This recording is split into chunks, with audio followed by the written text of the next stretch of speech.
Hey, what is going on, everybody? This is Beanie and welcome back to another video. This is my second time trying to record this video because during the first time my microphone fell over, hit a glass of Coke, and it poured all over my computer. My computer went into emergency sleep mode. It took an hour for it to recover. I was scared shitless that I just ruined my fucking computer. But it's back on now. Everything is running pretty smoothly, so we are going to try to get this video recorded. We are going to be doing the top 10 right fielders in MLB The Show. But before we get started on that, a couple of housekeeping things that I want to talk about. First thing, I've had a lot of people ask me if I was going to bring back my Road to the Show series that I did. I think I may have did like 8 parts on it or something like that from earlier in the year. And if that's something that you guys want me to bring back, leave a like on the video. Let me know in the comments that you guys want me to bring that back, and I will do that. I will try to make it daily or as daily as possible. And yeah, so I'll bring that back if you guys want it, but you guys have got to let me know that you want it because the views have to be there. And I do have more subscribers than I did when I started that series, so maybe the views make sense at this point to start it back. The second thing, in my zone hitting tutorial video, I said something that that a lot of people disagreed with, and I can see why. I said that starting your PCI low in the zone is an unviable strategy, or it's a bad strategy and you shouldn't do it. And that's not really true, because there are some really good hitters that choose to do that. And I understand it. I stand by the idea that it's really hard to do if you don't have really great control over the PCI. If you're not a very experienced hitter like Rival Coins, he does that, and but he's a very good player. And I think if you're learning zone hitting or you're trying to get better at zone hitting, it's not the best strategy to do that. So I stand by the advice of not doing it.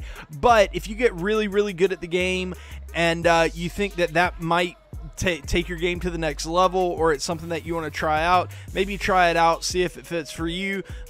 It doesn't really for me, so I didn't really feel comfortable giving that advice whenever it doesn't really work for me.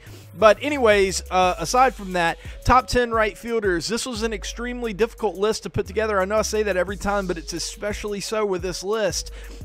Because the top of the list, first of all, there aren't that many really good flashbacks that are right fielders, but a lot of good live series right fielders. And another thing is, outside of like the top 6 or 7, there really aren't that many great ones. From number 8 all the way to like number 20, the value is kind of similar. So I ended up having like 20 different players to choose from, and I had to cut a ton of people off the list. So no honorable mention on this list. We're just going to talk about the top 10. But just know that if your player didn't make it, that he was probably very close, and I just had to barely cut him out to fit some other guys on the list. But anyways, let's go ahead and get into it. Okay, after that extremely long-winded intro, at number 10, we have the 82 overall Babe Ruth. And there was just no way that I could leave Babe Ruth off of a top 10 list if he were eligible for it. And a lot of you guys know the rules of this. You know that I can't put his immortal in here until that card is officially released and it's possible to get him. Right now it's not, so we have to go with the next best Babe Ruth. And this is a really good hitting card. Defensively, you're not going to get anything out of him. Speed, he doesn't have any at all. But as far as being a hitter, he's a big-time left-handed bat. 84-77 versus righties, 69-86 versus lefties. He's got good vision, so good PCI. He's got perfect discipline, basically. So, I mean, it's a fantastic card. And I've noticed that with Babe Ruth cards, it almost doesn't even matter what their attributes are. He just hits the ball fucking hard all the time. Even that bronze Babe Ruth, I've hit, I swear, like playing versus a computer and stuff like that for grinding stats and stuff, I must be hitting like 600 with like a 2000 slugging percentage or something like that.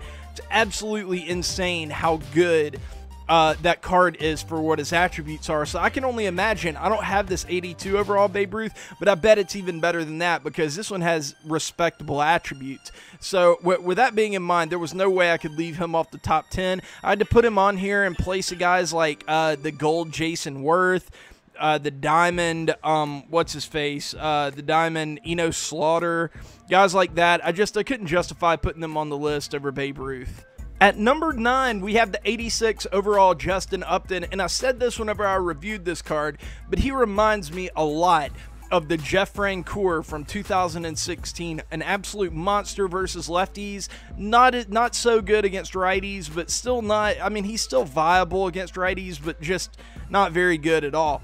But fielding wise, he's very solid. He's got a strong arm, 81 overall. He's got some speed, so he's going to be a factor on the base pass. But the real reason, the big selling point of this card is how good he is versus lefties. And I don't think that makes him a viable starter right now, given, you know, the options that we have. But if you put this card on your bench, you are always going to have left-handed pitching locked down later in the game. If your opponent brings in a lefty and this Justin Upton is a good, you know, it's a good fit to bring him in, you are going to be set because he is going to get the job done for you. 117, 113 is insane. I would like it if his vision were a little higher, but once you bring this card in, he's going to do the job that at bat. Then you can put him out in the field. He'll be fine out there, and if he gets on base, he's going to be a factor. And you know, if they switch to a righty, then you're going to be fine as well. 73-56 is not horrific versus righties. So great card, really like it, and that's why he comes in at number 9. Next up is the 80 overall gold Mark Trumbo. And this is one of those cards that kind of gets overlooked a good bit just because he's a gold, he's not a diamond. But I'm telling you, man, for like an event or for like Battle Royale or something like that, this is a monster card. He doesn't play great defense. He's not super fast or anything like that. He is a pure offensive machine. That is what you are going to get out of the Mark Trumbo. He has big time power, 97, 82 versus righties and lefties respectively. He's got 76 contact versus righties, so he's not that bad of a contact hitter versus righties either. But against lefties, you're probably going to have a really tiny PCI with that 51 vision and 42 contact versus lefties. But if you can get the PCI to the ball, it's going to get hit really hard with that 82 power. So keeping that in mind, and the fact that you can kind of hide his defense in the left field or first base if you are so inclined, I really like this card. Maybe I should have put him at 10 or something like that, but when I look at this card, the fact that he's so good against righties, maybe I like him a little more than some other people do. So I put him at number 8 on the list. Okay, and this is kind of where the cards start to get really good. I love this card, and I think it's a card that might get overlooked by some people, but there are some important things that I think make this card very viable. It's the 87 overall Joe Carter. You acquire this card, I believe, through one of the collections. I forget if it's like the bobblehead collection or exactly which one it is, but I know that you get this card through one of the collections, and I think that he's probably worth it if you're in need of a right-handed outfielder. Hitting wise, very, very good versus lefties, very, very solid versus righties. 64-72, very solid. But the big selling point of this card to me is that 81 vision. That 81 vision is going to have you is going to give you a really nice big PCI. And then versus lefties, you're going to be able to destroy the ball no matter what. But against righties, you're going to be fine too with that 81 vision and 64 contact. It's going to help you play up to that 72 power and tap into it and maybe make it play a little bit better than what the number says on there. It kind of reminds me, at least offensively, of that Dale Murphy card for the Braves, that he's actually still in my starting lineup because he's really good defensively too. But he hits really well versus righties, even though he doesn't have, you know, the greatest attributes in the world. He gets over that 70 power threshold, and he ends up being a really good hitter. You're not going to get a lot defensively, not a lot of speed or anything like that. Might want to stick him in left field or at first base or something like that. But offensively, there's a lot to like about this card, and that's why he gets the number 7 spot. Okay, I had a really big debate with myself over, this was probably the toughest card to choose from whenever I was putting this together, between the 86 overall Nelson Cruz and then the 81 overall Nelson Cruz for the Mariners. And it was very close, but I ended up picking the flashback Nelson Cruz for a couple of reasons. One, he's a little bit faster. Two, he's a little bit better on defense. Not a whole lot better, but a little bit better. And then three, he has a little bit more power and a little bit more vision than the gold Nelson Cruz. And I'll show you what I mean here. So he has 54 vision, this card, and then the other card has 59 vision. And then the other card has like 100 plus power versus lefties. This one has 99. The other one has 90 power versus righties. This one has 86. So I do think that's you know, maybe if it were just one attribute, it would be kind of isolated to that and it wouldn't be that big of a deal. But kind of across the board, everything other than contact versus righties, that card is preferable to this one, especially defensively. So that made me choose the flashback over this card, even though that card does have inside edge, it does have quirks and stuff like that. I don't think it overtakes the fact that this card is just simply better. And another thing to say about that other card is that inside edge isn't going to be there forever.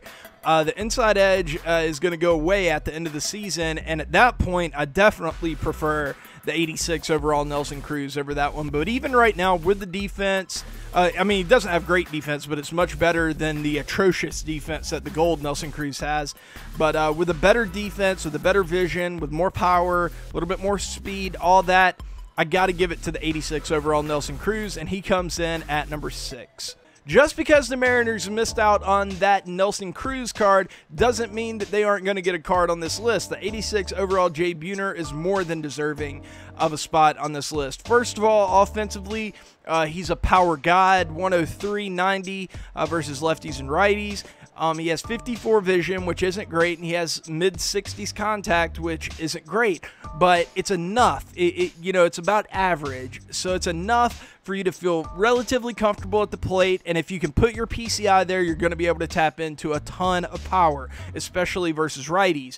And then, as opposed to that, as opposed to the Nelson Cruz card, where you have to give up a significant amount of defense, with this card you don't. He has 77 fielding with 63 reactions, not bad at all, very solid for a right fielder.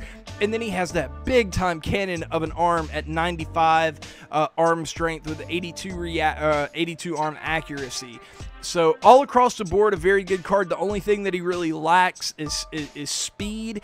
And, you know, that's not the biggest deal in the world for a right fielder. Had to give him a spot in the top 5, and but not too much higher than that. So I feel like number 5 is about the right spot for him. In fact, the Mariners are going to get 2 cards in a row. The 93 overall Ichiro. I feel like the reception of this pick is going to be kind of split. Some people want him higher, some people want him lower. I decided to split the difference and put him at number 4. Obviously, this card does every single thing well except for power. In fact, he does everything better than every other right fielder in the game except for power. It just so happens that power is probably the single most important attribute for a right fielder. So that kind of sucks for this card. He's more of a center fielder than he is a right fielder. As far as where you probably should play him. But if you play him in right field defensively, he is going to be probably the best defensive right fielder in the game, no doubt. 93 reaction, 95 fielding, a 98 arm strength, 90 speed. He's going to be, he's going to kill it on the base pass. He's going to be a demon out there. And he's going to be able to get on base at a relatively high clip. Post-patch, you know, you can make these contact and vision guys more viable than they have been before. So you know, he doesn't lose any points on that front, but he doesn't get enough to really vault himself into that top 3.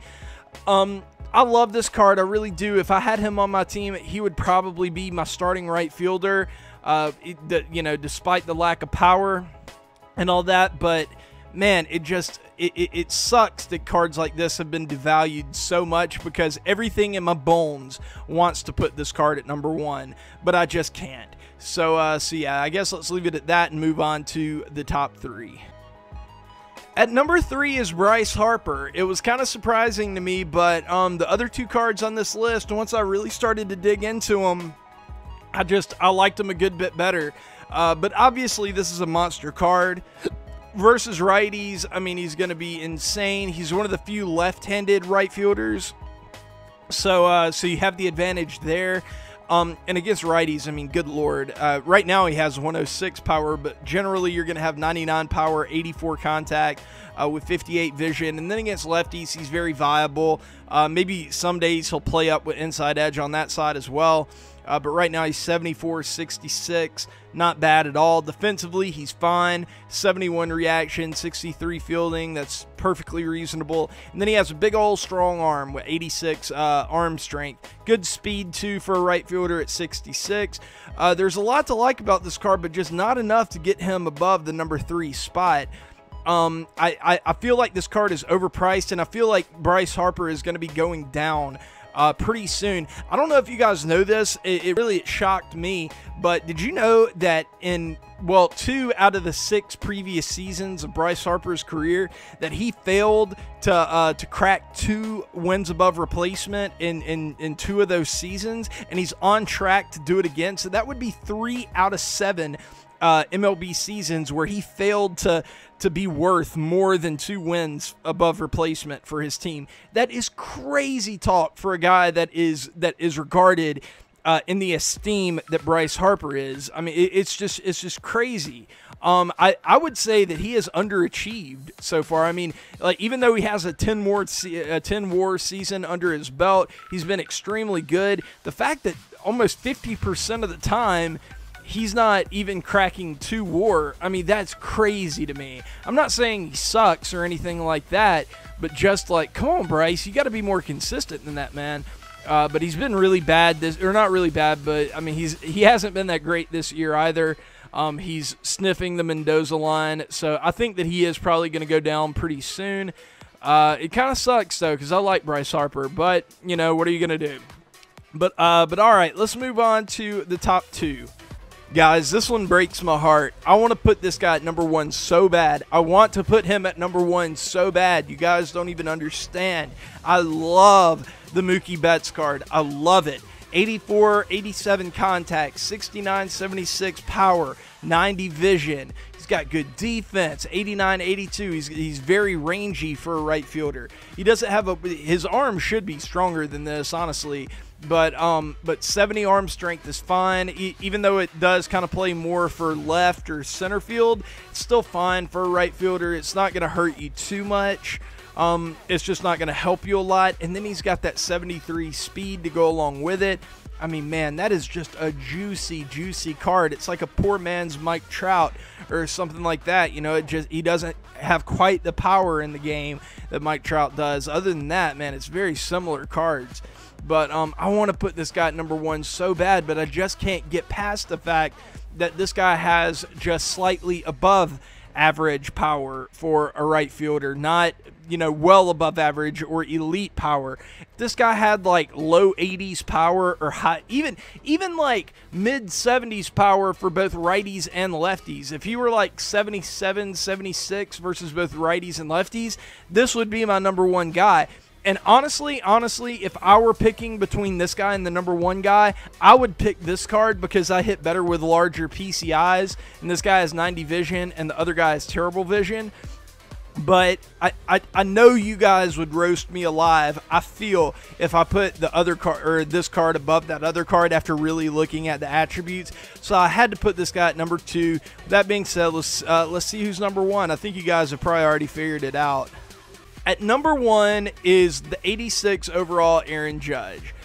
I'm probably going to get a little bit of pushback on this, honestly, because I've had similar cards in this in this top 10 that were much lower than this. But there are just a few things that kind of play in this card's favor. One, once you get him in your hands, he just really does hit the ball super fucking hard every single time you make contact. You know what? Honestly, I feel like I'm putting this guy here because I feel like you guys would prefer this card over Mookie Betts, even though I prefer Mookie Betts to this card. But I don't know. Maybe that's wrong of me. Maybe I should follow my intuition and put Mookie Betts at number 1. But I don't know. I'm going to stick with this. 77 contact, 105 power. He's a monster versus righties. 60 contacts, 95 power versus lefties. He's a monster versus lefties. Only problem with this card offensively is at 26 vision. It's going to make your PCI very small, and it's something you're going to have to contend with. He does mitigate it a little bit by 2 fairly decent quirks, but for the most part, you're going to be dealing with a pretty tiny PCI, and that can be very difficult to contend with sometimes, especially when you have a pitcher that has like sinkers and he uses them a lot or something like that. But then you would think with a card that's this good, with a guy that's 6'7", 280, that you might lose a lot on defense, but this card is really good on defense too. If you're a guy that prefers arm strength, you might even say he's better than the Mookie Betts defensively. 77 fielding, 70 reaction, that big time cannon, that 87 overall arm strength for his arm. It's really, really good, man. And then he's also pretty quick, too. 61 speed, that's not bad for a guy like this. So, I don't know, man. Let me know in the comments. I honestly couldn't get a very good feel for this position. I didn't know who I wanted at number 1. I didn't know who I wanted at number 6, at 8. It was very hard to put together. Let me know if I fucked up, though. Like, if Mookie Betts should be the guy, let me know. If Bryce Harper should be the guy, let me know. But just after really looking at the stats, the fact that this judge has such adequate defense to go along with that big-time power, I was like, man, I don't know if I can put him anywhere else. So I decided to give him the number 1 spot, but I do feel a little better about the Mookie if I were picking cards. So yeah, just let me know in the comments. I love you guys. If you like this video, please leave a like. If you're new to the channel, please subscribe. Guys, we just hit 4,000 subscribers. I'm so fucking stoked over that. That's insane. It's all because of you guys. Really, really cool, though. We're still on the road to 10K, though. We got to get to 10K. I don't know, let's get to 10K before MLB 19 releases. How does that sound? Does that sound like a plan? I think it does. Anyways, guys, I love y'all. I will see y'all later, but until then, peace.